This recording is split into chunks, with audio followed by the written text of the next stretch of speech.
Se eu te disser que hoje a gente vai falar de um assunto que todo mundo faz, ninguém admite e ainda assim move a civilização, você já sabe qual. É, né? Exatamente.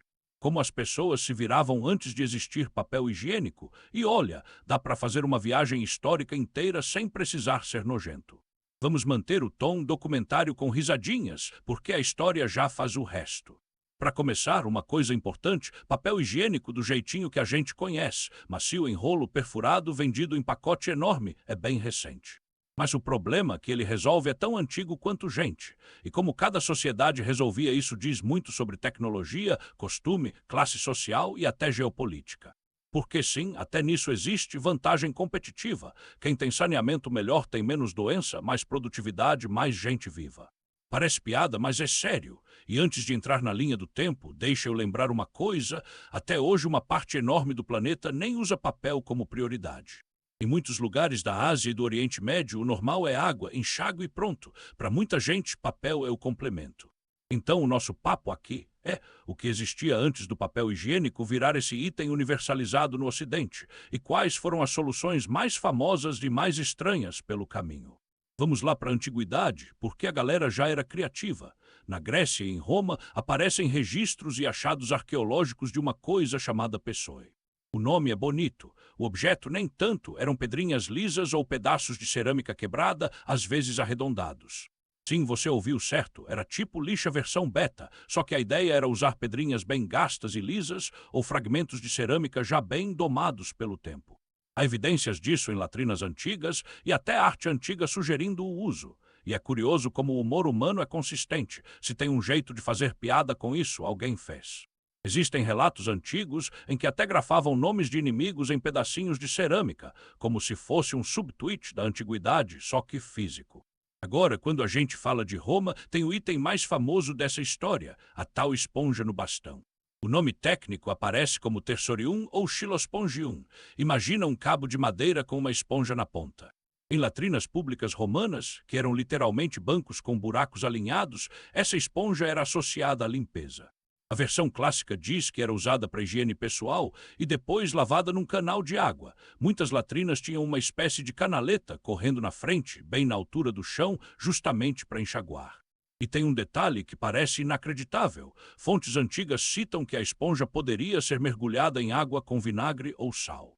Só que aqui entra o tempero da história real. Pesquisadores discutem até hoje se essa esponja era de fato de uso pessoal ou se era mais um escovão de banheiro para limpar o lugar. A imagem popular é a mais dramática, era compartilhada e honestamente dá até arrepio pensar nisso. Mas a graça da história é essa, nem tudo vem com manual. Às vezes a gente tem o objeto, tem referências vagas e precisa reconstruir o uso com contexto e bom senso. E tem uma história bem sombria que aparece em textos romanos. No século I depois de Cristo, o filósofo Sêneca relata o caso de um gladiador germânico que, antes de entrar na arena, prefere se matar enfiando na garganta um bastão com esponja dedicado aos usos mais vis. É um trecho horrível, mas ele mostra duas coisas. Primeiro, que esse objeto existia e era associado a banheiro. Segundo, que o banheiro sempre foi um lugar onde a vida real aparece sem maquiagem. História não é só palácio e guerra, é também latrina. Agora segura essa. Enquanto a gente imagina o mundo antigo só com pedra e bronze, na Ásia existe uma evidência arqueológica muito direta de higiene instrumental. Em 1992, arqueólogos escavando um antigo ponto de parada na Rota da Seda, no noroeste da China, encontraram bastões de higiene, bastões de bambu ou madeira enrolados em pano, dentro de um contexto de latrina. E o mais doido é que fizeram análise microscópica e encontraram parasitas intestinais humanos no material. Ou seja, não é talvez, isso aí foi usado mesmo, esses bastões têm cerca de 2000 anos. E, de novo, isso mostra tecnologia aplicada ao cotidiano. Quem tem método até para isso, geralmente tem método para muita coisa. E aí a gente chega num dos pontos mais interessantes, a China e o papel, porque papel como material existe na China há muitos séculos, pelo menos desde o século II a.C. E em algum momento alguém percebeu que papel não serve só para escrever, embrulhar e acolchoar. Serve para resolver o problema mais básico do ser humano. Existe um registro clássico que aparece sempre quando se fala nisso. No ano 589 d.C., um estudioso chamado Yan Zitui escreve algo do tipo: "Eu não ouso usar para fins de banheiro papéis que tenham citações dos clássicos ou nomes de sábios." Olha que frase maravilhosa! Ela revela duas coisas ao mesmo tempo, que já se usava papel para higiene e que existia um limite moral para isso. Tipo papel comum, ok. Papel com texto sagrado, aí não. É quase o primeiro código de conduta do papel higiênico e tem mais. No século IX, por volta de 851 d.C., um viajante árabe comenta que os chineses não se lavavam com água depois de ir ao banheiro. Em vez disso, usavam papel. Pode soar estranho para a gente hoje, mas isso é uma pista de costume. O que é limpo varia por cultura e tecnologia disponível. E o que hoje vira briga de comentário na internet, papel versus água, já estava acontecendo, de certa forma, há mais de 1000 anos. Agora, a parte que parece meme, mas é registro histórico. No século XIV, a China já produzia papel de banheiro em escala gigantesca. Há registros de produção anual de milhões de folhas em algumas regiões. E em 1393, durante a dinastia Ming, aparece um número que é difícil até de imaginar para a época. Para a corte imperial, registram uma produção anual de 720 mil folhas destinadas ao uso geral do palácio. E para a família do imperador, mais 15 mil folhas especiais, macias e perfumadas. Sim, perfumadas. Imagina a cena. Você vivendo na Europa medieval limpando com palha e pano velho e do outro lado do mundo a elite imperial com folhas perfumadas em 1393. Se isso não é vantagem civilizatória, eu não sei o que é. Falando em Europa medieval como era lá, bem, aí a história fica mais cada um por si. Em boa parte da Europa, papel era caro e raro durante muito tempo. Então o que entrava em campo era o que tivesse à mão: palha, feno, folhas, musgo, pedaços de tecido, lã, às vezes água, às vezes nada.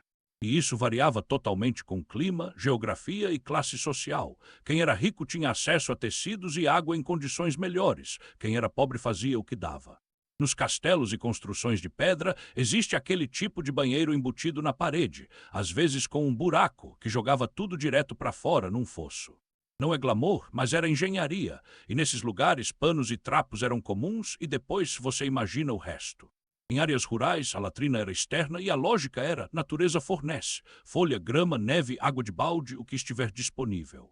E sim, conchas e coisas do tipo aparecem como possibilidade em ambientes costeiros, não porque seja maravilhoso, mas porque está ali. Agora, deixa eu te levar para um dos detalhes mais engraçados e ao mesmo tempo mais política pura dessa história, a corte inglesa e o cargo de Groom of the Stool, o camareiro do banquinho, numa tradução bem livre. Esse cargo existe por séculos e vira especialmente conhecido no período Tudor. No início do reinado de Henrique VIII, por exemplo, o posto foi ocupado por gente importante da corte. A função original era ajudar o rei na rotina íntima do close stool, uma espécie de móvel toalete, e cuidar de coisas como bacia, água, toalhas e até monitorar a saúde intestinal do monarca. E existe debate até hoje sobre o quão direta era essa assistência, mas o ponto era o sujeito com acesso ao rei no momento mais vulnerável possível. E adivinha o que isso virava? Poder. Porque se você é a pessoa que vê o rei sem filtro, você vira confidente, mensageiro, alguém que pode sussurrar coisas no ouvido dele quando ninguém mais está. Ou seja, sim, a higiene real podia virar um atalho para a influência política. Se isso não é a idade moderna sendo ela mesma, nada é. E aí a Europa vai mudando com o tempo. O papel começa a ficar mais disponível, a impressão cresce, jornais circulam e aos poucos surge uma nova matéria-prima para usos nada nobres, papel impresso. O que nos leva a um momento maravilhoso da história, o banheiro como segunda vida do jornal. Durante muito tempo, papel higiênico era literalmente qualquer papel, folha de jornal, catálogo, revista velha, e em alguns lugares isso vira cultura. Nos Estados Unidos rurais, por exemplo, há uma história famosa envolvendo o Farmer's Almanac, um almanaque publicado desde 1818. As pessoas penduravam o almanaque no banheiro externo, a famosa casinha, tanto para leitura quanto para uso prático. E a tradição foi tão forte que, em 1919, eles passaram a vender com um furo já pronto para pendurar. Sim, o furo do canto tem história. É aquele tipo de coisa que prova que a humanidade sempre foi eficiente. Agora entra o marco do papel higiênico como produto. Em 1857, em Nova York, um cara chamado Joseph Gayet começa a vender o que muita gente considera o primeiro papel higiênico comercial moderno no Ocidente. Não vinha em rolo, eram folhas em pacote, e ele vendia como produto medicado, com aloé, prometendo alívio e higiene e com o nome dele marcado nas folhas. Imagina a audácia, você limpa e lê J, C, Gayet ali, marketing agressivo de um jeito que nenhum curso ensina. Só que ainda faltava o formato que domina o planeta, o rolo perfurado, e aí entra a era das patentes. Um inventor chamado Seth Wheeler, de Albany, nos Estados Unidos, aparece associado a patentes importantes. Ele tem um registro de 1871 ligado à ideia de perfuração em rolos de papel, e mais adiante, no fim do século XIX, aparecem patentes específicas que se conectam ao rolo do jeito que a gente imagina hoje. E em 1890, a Scott Paper Company começa a comercializar rolos de papel especificamente para banheiro, ajudando a popularizar o formato. E sabe o que é mais engraçado? Vender isso não era simples. A sociedade vitoriana tinha um talento especial para fingir que o corpo humano não existia. Então o assunto era tabu. Era aquele tipo de produto que todo mundo precisava, mas ninguém queria pronunciar em voz alta na loja. E aí o comércio foi evoluindo com eufemismos, embalagens discretas, e a indústria aprendendo a vender higiene, sem dizer banheiro do jeito direto. E a indústria vai refinando a coisa. Tem um dado ótimo para mostrar que nem tudo era macio no começo. Nos anos 1930, fabricantes anunciavam papel higiênico splinter-free, ou seja, sem farpas. Isso é tão absurdo que dá vontade de rir até você perceber o que isso implica. Tinha papel que podia ter farpa. A gente romantiza o passado, mas o passado estava literalmente tentando te dar farpa num dos lugares mais sensíveis possíveis. Obrigado, indústria moderna. E aqui vem a parte em que a gente amarra isso com algo maior. Esse objeto humilde, o papel higiênico, é só a ponta de um iceberg chamado saneamento. À medida que encanamento interno se populariza, que cidades melhoram redes de água e esgoto, que banheiros deixam de ser um lugar externo e viram parte da casa, muda tudo. Saúde pública, mortalidade infantil, epidemias, qualidade de vida. E sim, isso é poder nacional. País com saneamento e infraestrutura vira país mais produtivo, com exército mais saudável, com economia mais forte. Não é exagero dizer que a história do banheiro é uma história de civilização. E para você ver como até o papel higiênico vira termômetro de ansiedade social, em 1973, no Japão, houve uma corrida às compras de papel higiênico. Mulheres formaram filas e estocaram rolos, com medo de inflação e crise. Era um período de insegurança econômica e impacto do choque do petróleo. E essa paranoia atravessou o oceano. Nos Estados Unidos, um comentário político e uma piada do Johnny Carson na TV ajudaram a criar um pânico temporário de escassez. Ou seja, antes mesmo da era das redes sociais, o papel higiênico já era esse item que, quando o mundo parece instável, vira símbolo de preciso controlar alguma coisa. No fim, quando você pergunta como as pessoas viviam antes de inventarem o papel higiênico, a resposta real é: elas viviam com criatividade, improviso e costume, e com uma diferença brutal entre culturas e classes sociais. Teve pedrinha, cerâmica, esponja, bastão com pano, palha, musgo, água, pano reaproveitado, jornal, catálogo, almanaque pendurado com furo, e só bem tarde o produto padronizado que a gente compra em pacote grande. E tem uma moral escondida aqui que eu acho linda. O que parece banal, hoje foi uma conquista lenta de tecnologia, produção em massa e mudança cultural. Papel barato, perfuração, rolo, celulose, distribuição, encanamento, banheiro dentro de casa, isso tudo é modernidade. E a modernidade, no fundo, é a história de transformar o que era improviso em infraestrutura.